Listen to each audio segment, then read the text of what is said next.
Hello, स्वागत है आप सभी का एक बार फिर से हमारे YouTube channel study with Asif पे। दोस्तों, आज की ये इतिहास के प्रैक्टिस सेशन के साथ मैं फिर से उपस्थित हुआ हूँ।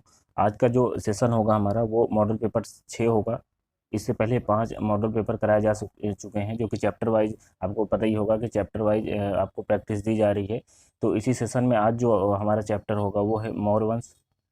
इससे पहले हमने सिंधु सभ्यता और बौद्ध धर्म, जैन धर्म, वैदिक सभ्यता, ये सारी क्लासेस दे चुके हैं प्रैक्टिस की। तो आज जो हमारा चैप्टर होगा वो होगा मौर्य वंश। स्टेप बाय स्टेप हम एंशियंट हिस्ट्री या प्राचीन इतिहास का हम लोग सिलेबस देख रहे हैं। तो दोस्तों, आज की क्लास बेहद ही इंपॉर्टेंट होने वाली है। तो चलिए दोस्तों, आज की क्लास को शुरू करते हैं। और शुरू करने से पहले अभी तक आपने चैनल को सब्सक्राइब नहीं किया है तो चैनल को जरूर सब्सक्राइब कर लें और बेल आइकन को प्रेस कर देना, जिससे आपको नए क्लास की नोटिफिकेशन मिलती रहे। इसके साथ ही इसकी पीडीएफ पाने के लिए आप हमारे Telegram channel study with Asif पे भी ज्वाइन हो सकते हैं। वहाँ से आपको क्लास के बाद पूरी पीडीएफ प्रोवाइड करा दी जाती है। इसका लिंक जो है डिस्क्रिप्शन में आपको मिल जाएगा। तो चलिए दोस्तों, पहला क्वेश्चन देखते हैं आज का। आज का पहला क्वेश्चन है, प्रथम भारतीय साम्राज्य किसके द्वारा स्थापित किया गया था? ये आपको बताना है। ये पहला क्वेश्चन है दोस्तों आज का, कि प्रथम भारतीय साम्राज्य किसके द्वारा स्थापित किया गया था, ये आपको बताना है। और आपके ऑप्शन है कनिष्क के द्वारा, हर्ष के द्वारा, चंद्रगुप्त मौर्य के द्वारा या चंद्रगुप्त द्वारा। ये चारों ऑप्शन आपको दिए गए हैं दोस्तों। तो यहाँ पे आपको राइट बताना है कौन सा ऑप्शन सही हो जाएगा।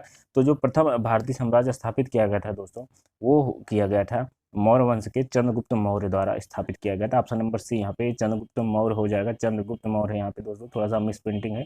तो यहाँ पे ऑप्शन नंबर सी इस क्वेश्चन का राइट आंसर हो जाएगा। जो प्रथम भारतीय साम्राज्य था वो जो है मौर्य वंश के राजा चंद्रगुप्त मौर्य के द्वारा स्थापित किया गया था। ये आपको ध्यान देना है। आगे बढ़ते हैं, अगला क्वेश्चन देखते हैं आज का। आज का दूसरा क्वेश्चन जो है वो है, जिसके ग्रंथ में चंद्रगुप्त मौर्य का विशिष्ट रूप का वर्णन हुआ है, वह है आपको बताना है। जिसके ग्रंथ में चंद्रगुप्त मौर्य के विशिष्ट रूप का वर्णन हुआ है वह कौन सा है, ये आपको बताना है किसका है वो। तो यहाँ पे जो आपके ऑप्शन दिए गए वो भास का है, शूद्रक, विशाखादत्त या अश्वघोष। इसमें बताना है किसका ग्रंथ है। तो यहाँ पे जो आपका राइट आंसर हो जाएगा इस क्वेश्चन का वो हो जाएगा, चंद्रगुप्त मौर्य का जो विशिष्ट रूप का वर्णन किया गया है वो किया है विशाखादत्त के द्वारा। ऑप्शन नंबर सी इस क्वेश्चन का राइट आंसर हो जाएगा। आगे बढ़ते हैं, अगला क्वेश्चन आज का देखते हैं। अगला क्वेश्चन है, आपको बताना है कौटिल्य प्रधानमंत्री थे, किसके प्रधानमंत्री थे ये आपको बताना है। चंद्रगुप्त मौर्य विक्रमादित्य के, अशोक के, चंद्रगुप्त मौर्य के या राजा जनक के। इनमें से आपको राइट आंसर बताना है कि कौटिल्य किसके प्रधानमंत्री थे। तो आपको राइट आंसर इनमें से बताना है। आप बता सकते हैं कमेंट करके राइट ऑप्शन को। तो यहाँ पे इस क्वेश्चन का जो राइट आंसर हो जाएगा वो हो जाएगा चंद्रगुप्त मौर्य के। यहाँ पे कौटिल्य प्रधानमंत्री थे। तो ऑप्शन नंबर सी यहाँ पे इस क्वेश्चन का राइट आंसर हो जाएगा। आगे बढ़ते हैं, अगला क्वेश्चन देखते हैं आज का। आज का अगला क्वेश्चन है, चाणक्य का अन्य नाम क्या था, ये आपको बताना है। चाणक्य का अन्य नाम क्या था? तो आपके ऑप्शन है भट्ट स्वामी, विष्णुगुप्त, राजशेखर, विशाखदत्त। ये चारों ऑप्शन दिए गए हैं, आपको राइट आंसर बताना है इसमें से कि चाणक्य का एक अन्य नाम और क्या था। तो यहाँ पे राइट आंसर जो हो जाएगा, चाणक्य का जो एक अन्य नाम था दोस्तों वो था विष्णुगुप्त। ऑप्शन नंबर सी यहाँ पे इस क्वेश्चन का राइट आंसर हो जाएगा। आगे बढ़ते हैं, अगला क्वेश्चन देखते हैं। अगला क्वेश्चन है, कौटिल्य के अर्थशास्त्र में किस पहलू पर प्रकाश डाला गया है, ये आपको बताना है कि कौटिल्य का जो अर्थशास्त्र था वो किससे संबंधित है, ये आपको बताना है। और आपके ऑप्शन है आर्थिक जीवन से संबंधित है, या राजनीतिक नीतियों से संबंधित है, या धार्मिक जीवन से संबंधित है, या सामाजिक जीवन से संबंधित है। ये आपको बताना है इसमें से कि कौटिल्य के अर्थशास्त्र जो है इनमें से किससे संबंधित है। तो यहाँ पे जो आपका राइट आंसर हो जाएगा दोस्तों, कौटिल्य का जो अर्थशास्त्र था वो जो था वो राजनीतिक नीतियों से संबंधित था। राजनीतिक शास्त्र की जो किताब थी दोस्तों वो। तो ऑप्शन नंबर बी यहाँ पे इस क्वेश्चन का राइट आंसर हो जाएगा। आगे बढ़ते हैं, अगला क्वेश्चन देखते हैं। अगला क्वेश्चन जो पूछा गया है वो है, निम्नलिखित में से किस मौर्य राजा ने दक्कन पर विजय प्राप्त की थी, आपको बताना है। किस मौर्य राजा ने दक्कन पर विजय प्राप्त की थी, आपको ये बताना है। आपके जो ऑप्शन दिए गए हैं वो क्या अशोक ने प्राप्त की थी, या चंद्रगुप्त मौर्य, या बिंदुसार, या कृणाल। ये चारों ऑप्शन दिए गए हैं, आपको बताना है राइट आंसर इसमें से कौन सा हो जाएगा, दक्कन पर विजय प्राप्त करने वाला राजा कौन था। तो यहाँ पे जो इस क्वेश्चन का राइट आंसर हो जाएगा, जो दक्कन पे विजय प्राप्त किया था दोस्तों वो किया था चंद्रगुप्त ने। ऑप्शन नंबर बी यहाँ पे इस क्वेश्चन का राइट आंसर हो जाएगा। आगे बढ़ते हैं, अगला क्वेश्चन आज का देखते हैं। अगला क्वेश्चन है, किस अभिलेख में यह प्रमाणित होता है कि चंद्रगुप्त का प्रभाव पश्चिम भारत पर था? ये किस अभिलेख से पता चलता है दोस्तों, ये आपको बताना है। और आपके जो ऑप्शन है, कलिंग शिलालेख, अशोक का गिरनार शिलालेख, या रुद्रदामन का जूनागढ़ अभिलेख, या अशोक का सोपारा अभिलेख। ये चारों अभिलेख दिए गए हैं, आपको बताना है इनमें से या क्या मतलब चंद्रगुप्त का प्रभाव जो है पश्चिमी भारत पर था, ये किस अभिलेख से पता चलता है।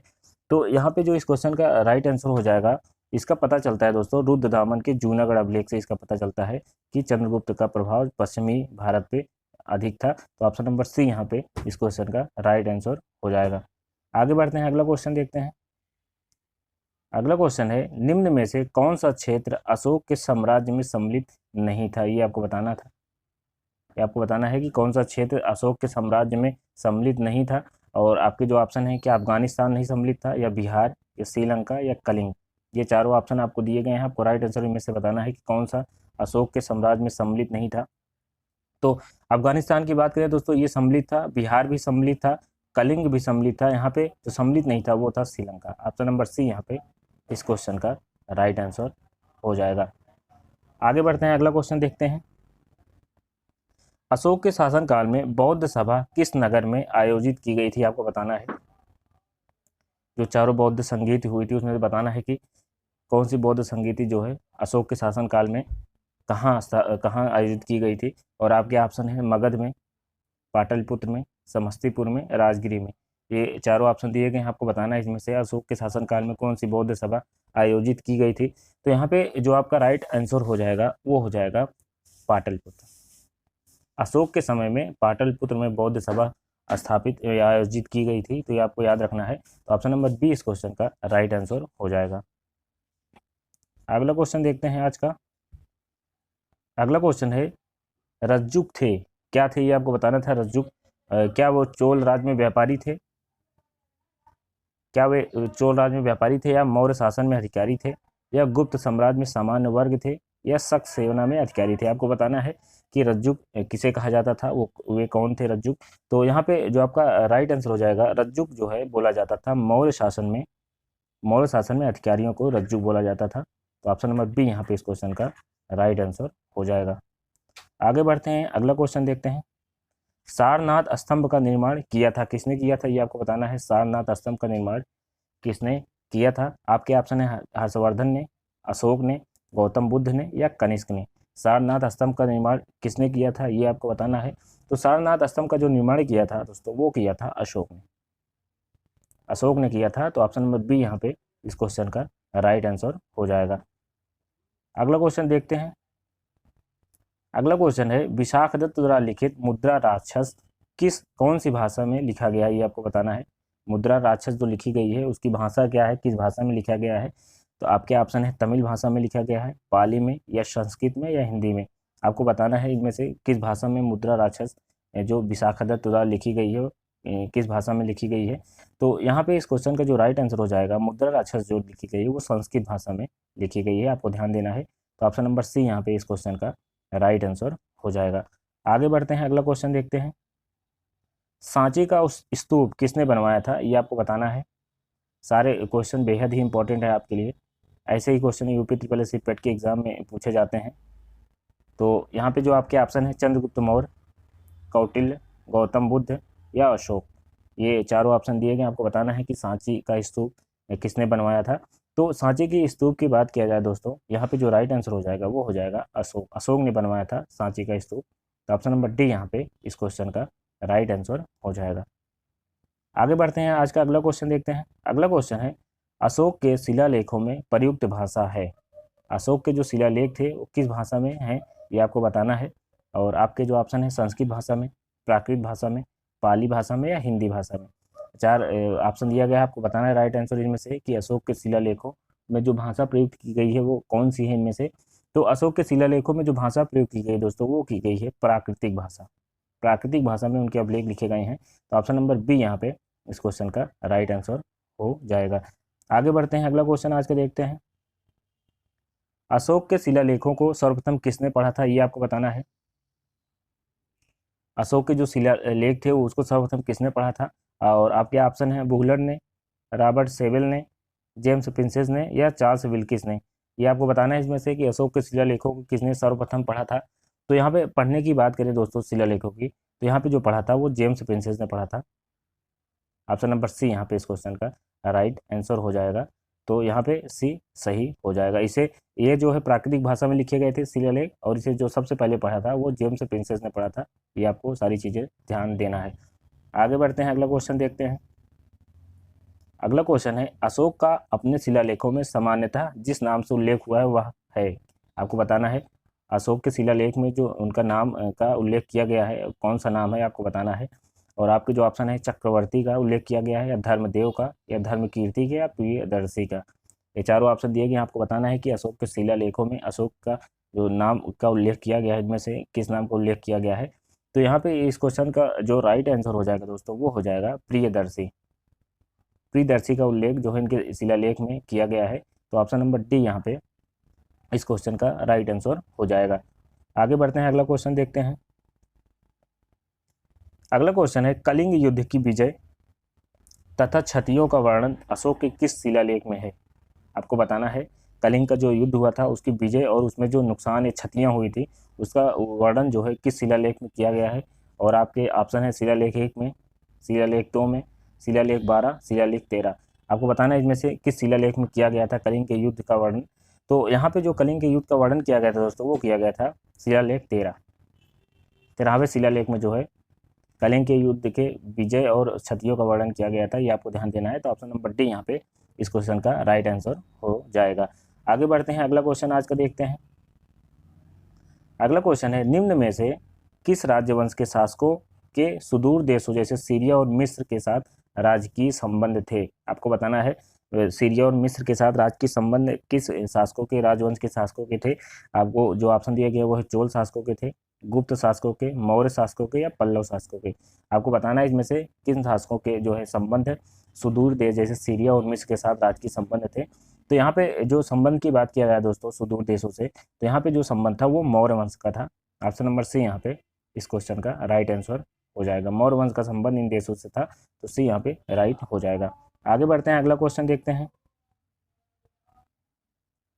19वां क्वेश्चन है आपके सामने, प्रसिद्ध यूनानी राजदूत मेगास्थनीज भारत में किसके दरबार में आया था। ये आपको बताना है कि प्रसिद्ध यूनानी राजदूत मेगास्थनीज किसके दरबार में आया था भारत में। और चलिए ऑप्शन को देख लेते हैं। चारों ऑप्शन जो दिया गया है वो उसमें अशोक, हर्षवर्धन, चंद्रगुप्त मौर्य और हेमू, ये चारों ऑप्शन दिए गए हैं। आपको राइट आंसर में से बताना है कि किसके दरबार में यूनानी राजदूत मेगास्थनीज आया था भारत। तो यहाँ पे जो राइट आंसर हो जाएगा वो हो जाएगा चंद्रगुप्त मौर्य के दरबार में आया था। ऑप्शन नंबर सी यहाँ पे इस क्वेश्चन का राइट आंसर हो जाएगा। चंद्रगुप्त मौर्य के दरबार में जो है मेगास्थनीज जो कि यूनानी था दार्शनिक, यहाँ पे जो चंद्रगुप्त मौर्य के दरबार में भारत में आया था। तो ये यहाँ पे आपका right answer option number C हो जाएगा। आगे बढ़ते हैं, अगला क्वेश्चन देखते हैं। अगला क्वेश्चन है, मौर्य साम्राज्य का विभाजन 7 वर्गों में विशेष तौर पर कहाँ उल्लेखित है। ये आपको बताना है कि मौर्य साम्राज्य का जो विभाजन 7 वर्गों में किया गया है विशेष तौर पर ये इसका उल्लेख कहाँ मिलता है। और आपके जो ऑप्शन है कौटिल्य के अर्थशास्त्र में मिलता है, या अशोक के शिलालेख में मिलता है, या पुराणों में मिलता है, या मेगास्थनीज की इंडिका में मिलता है। आपको बताना है इसमें से कि मौर्य साम्राज्य का 7 वर्गों में विभाजन हुआ था इसका उल्लेख जो है कहाँ पे मिलता है। तो यहाँ पे जो राइट आंसर हो जाएगा दोस्तों, तो उल्लेख जो 7 वर्गों में विभाजन की बात होती है दोस्तों वो मेगास्थनीज की इंडिका में मिलता है। ये आपको ध्यान देना है। ऑप्शन नंबर डी यहाँ पे इस क्वेश्चन का राइट आंसर हो जाएगा। अगला क्वेश्चन देखते हैं, मौर्य काल में शिक्षा का सर्वाधिक प्रसिद्ध केंद्र था कहाँ था। ये आपको बताना है। मौर्य काल में शिक्षा का सर्वाधिक प्रसिद्ध केंद्र ये आपको बताना है कहाँ पे था। आपके ऑप्शन है वैशाली में था, नालंदा में था, तक्षशिला में था, या उज्जैन में था। तो यहाँ पे मौर्य शिक्षा के केंद्र की बात किया जाए दोस्तों तो यहाँ पे हो जाएगा तक्षशिला। ऑप्शन नंबर सी यहाँ पे इस क्वेश्चन का राइट आंसर हो जाएगा। तक्षशिला विश्वविद्यालय जो था ये जो है मौर्यकालीन शिक्षा का प्रसिद्ध केंद्र था या प्रमुख केंद्र था। आगे बढ़ते हैं, अगला क्वेश्चन देखते हैं। अगला क्वेश्चन है, वर्तमान नगर पालिका का कौन सा कार्य मौर्य काल से जारी है। आपको बताना है। आपके ऑप्शन है नाप तोल के बांटों का निरीक्षण, या वस्तुओं की कीमतें निर्धारित करना, या जन्म एवं मृत्यु का पंजीकरण, या शिल्पकारों का संरक्षण। इनमें से कौन सा कार्य जो वर्तमान में भी जारी है ये मौर्य काल का कार्य है। तो यहाँ पे आपको राइट आंसर इनमें से बताना है। तो यहाँ पे जो राइट आंसर हो जाएगा वो हो जाएगा जन्म एवं मृत्यु का पंजीकरण। ये वर्तमान में भी जारी है दोस्तों। तो ऑप्शन नंबर सी यहाँ पे इस क्वेश्चन का राइट आंसर हो जाएगा। आगे बढ़ते हैं, अगला क्वेश्चन देखते हैं आज का। आपको बताना है अंतिम मौर्य सम्राट कौन था, ये आपको बताना है। अंतिम मौर्य सम्राट के बारे में पूछा गया है, कौन था। आपके जो ऑप्शन दिए गए हैं वो हैं जालौक, अवंती वर्मा, नंदीवर्धन या बृहदत्त। इनमें से बताना है आपको कौन सा अंतिम मौर्य शासक था। तो यहाँ पे जो आपका मौर्य शासक, अंतिम मौर्य शासक की बात होती है दोस्तों, तो यहाँ पे जो राइट आंसर हो जाएगा वो हो जाएगा बृहदत्त। बृहदत्त जो था ये अंतिम मौर्य शासक था। तो ऑप्शन नंबर डी यहाँ पे इस क्वेश्चन का राइट आंसर हो जाएगा। आगे बढ़ते हैं, अगला क्वेश्चन देखते हैं आज का। चंद्रगुप्त मौर्य के बाद मौर्य सिंहासन पर निम्नलिखित में से कौन बैठा था, ये आपको बताना है। मौर्य सिंहासन पर निम्नलिखित में से कौन बैठा था चंद्रगुप्त मौर्य के बाद, और आपको बताना है इसमें से राइट आंसर। जो आपके ऑप्शन दिए गए हैं वो हैं बिंबिसार बैठा था, अशोक, बिंदुसार या विष्णुगुप्त। ये चारों ऑप्शन दिए गए हैं आपको। राइट आंसर इसमें से बताना है कि चंद्रगुप्त मौर्य के बाद सिंहासन पर कौन बैठा था। तो यहाँ पे चंद्रगुप्त के मौर्य के बाद की बात किया जाए दोस्तों, तो यहाँ पे जो गद्दी पे बैठा था वो था बिंदुसार। ऑप्शन नंबर सी यहाँ पे इस क्वेश्चन का राइट आंसर हो जाएगा। आगे बढ़ते हैं, आज का अगला क्वेश्चन देखते हैं। अगला क्वेश्चन है निम्नलिखित में से किस विदेशी यात्री ने भारत का दौरा सबसे पहले किया था, आपको बताना है। सबसे पहले भारत आने वाला कौन सा विदेशी यात्री था, ये आपको बताना है। इसमें आपके ऑप्शन दिए गए हैं, वैनसांग आया था सबसे पहले, मेगस्थनीज आया था, इत सिंह आया था या फाहियान आया था। आपको बताना है इसमें से सबसे पहले भारत आने वाला यात्री इनमें से कौन था। तो यहाँ पे सबसे पहले आने वाले यात्री की बात किया जाए दोस्तों, तो वो था मेगस्थनीज, सबसे पहले आया था, चंद्रगुप्त मौर्य के दरबार में आया था। तो ऑप्शन नंबर बी यहाँ पे इस क्वेश्चन का राइट आंसर हो जाएगा। आगे बढ़ते हैं, अगला क्वेश्चन देखते हैं। चंद्रगुप्त मौर्य के दरबार में भेजा गया यूनानी राजदूत था, ये आपको बताना है कौन था। ये ऑप्शन, ये क्वेश्चन ऊपर करवाया जा चुका है दोस्तों, रिपीट हो गया है। आप इसका आंसर बता सकते हैं। कौटिल्य था, सेल्यूकस निकेटर था, मेगास्थनीज था या जस्टिन था। ये चारों ऑप्शन दिए गए, आपको राइट आंसर बताना था। तो यहाँ पे जो चंद्रगुप्त मौर्य के दरबार में आया था वो था मेगास्थनीज। ये क्वेश्चन ऊपर हो चुका है। तो ऑप्शन नंबर सी यहाँ पे इस क्वेश्चन का राइट आंसर हो जाएगा। आगे बढ़ते हैं, अगला क्वेश्चन देखते हैं। निम्नलिखित में से किस शासक के शासनकाल में नेपाल में बौद्ध धर्म का आगमन हुआ था। बौद्ध धर्म की शुरुआत नेपाल में किसके शासनकाल में हुई थी, ये आपको बताना है। और आपके जो ऑप्शन है समुद्रगुप्त के, अशोक के, चंद्रगुप्त के या हर्षवर्धन के, किसके शासनकाल में नेपाल में बौद्ध धर्म का आगमन हुआ था दोस्तों, ये आपको बताना है। तो यहाँ पे नेपाल में सबसे पहले बौद्ध धर्म की शुरुआत जो हुई थी दोस्तों वो हुई थी अशोक के शासनकाल में। ऑप्शन नंबर सी बी यहाँ पे राइट हो जाएगा, ये आपको ध्यान देना है। आगे बढ़ते हैं, अगला क्वेश्चन देखते हैं आज का। कलिंग युद्ध के बारे में पूछा गया है, कब हुआ था कलिंग का युद्ध, ये आपको बताना है। और आपके ऑप्शन है 261 बीसी में, 263 बीसी में या 232 बीसी में या 240 बीसी में। आपको बताना है कि कलिंग का युद्ध किस वर्ष हुआ था। तो यहाँ पे जो आपका कलिंग युद्ध हुआ था दोस्तों वो हुआ था 261 बीसी। ऑप्शन नंबर ए यहाँ पे राइट हो जाएगा। 261 बिफोर क्राइस्ट बीसी में जो है कलिंग का युद्ध हुआ था। तो ऑप्शन नंबर ए यहाँ पे इस क्वेश्चन का राइट आंसर हो जाएगा। आगे बढ़ते हैं, अगला क्वेश्चन देखते हैं। अशोक के आक्रमण के दौरान कलिंग की राजधानी कौन सी थी। आपको बताना है कलिंग की राजधानी क्या थी जब अशोक आक्रमण किए थे दोस्तों, ये आपको बताना है। तो यहाँ पे जो आपके ऑप्शन है तक्षशिला थी, पाटलिपुत्र थी, उज्जैन थी या तोसली थी। आपको बताना है इसमें से अशोक के आक्रमण के दौरान कलिंग की राजधानी क्या थी। तो यहाँ पे कलिंग की राजधानी जो थी उस समय वो थी तोसली। ऑप्शन नंबर डी यहाँ पे इस क्वेश्चन का राइट आंसर हो जाएगा। कलिंग की राजधानी तोसली थी अशोक के आक्रमण के समय। आगे बढ़ते हैं, आज का आखिरी क्वेश्चन देखते हैं। आखिरी क्वेश्चन है अशोक के प्रधान शिलालेखों में सबसे बड़ा शिलालेख कौन सा है, ये आपको बताना है। अशोक के शिलालेखों में सबसे बड़ा शिलालेख कौन सा था, वो आपको बताना है। यहाँ पे 11वां शिलालेख था, 12वां था, 13वां था या 14वां। आपको बताना है इनमें से सबसे बड़ा शिलालेख कौन सा था। तो यहाँ पे जो आपका राइट आंसर हो जाएगा वो हो जाएगा 13वां, ऑप्शन नंबर सी। 13वां शिलालेख जो था ये सबसे बड़ा शिलालेख था, ये आपको याद रखना है। तो यहाँ पे जो आपका राइट आंसर हो जाएगा वो हो जाएगा ऑप्शन नंबर सी। तो दोस्तों ये रही क्लास आज की, और आपको ये क्लास कैसी लगी आप जरूर से कमेंट बॉक्स में बताइएगा। वीडियो अच्छी लगी हो तो आप इसे लाइक कर देना और दोस्तों में शेयर कर देना, जिससे उन्हें भी इस क्लास का पूरा फ़ायदा मिल सके। तो दोस्तों आज की क्लास बस यहीं तक, और चलिए आप मिलते हैं अगली क्लास में आप सबसे नई वीडियो के साथ, नई प्रैक्टिस सेशन के साथ। तो आप सभी का मेरे साथ जुड़ने के लिए बहुत बहुत धन्यवाद। Thank you very much.